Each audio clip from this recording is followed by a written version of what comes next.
Hello guys, good morning. Bago pa mahinog lahat itong saging, gagawin natin tong banana chips.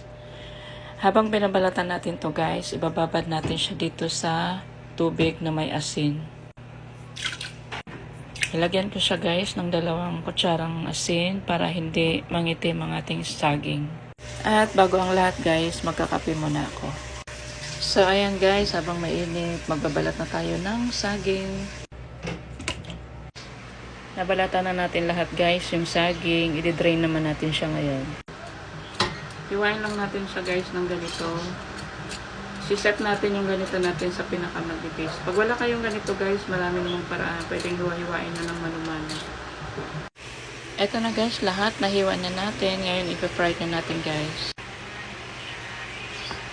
Sa isang mangkok guys, maglalagay lamang tayo ng 1 cup ng sugar, 1 cup of water, at 1 cup of vinegar.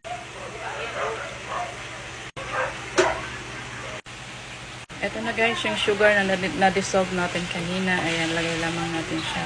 Ito guys, yung magpapalutong sa ating banana chips. At yan nga guys, pag ganito na yung kulay, pwede na yung hanguin. Yan guys, ganito ang gagawin para hindi siya magdikit-dikit. Ayan.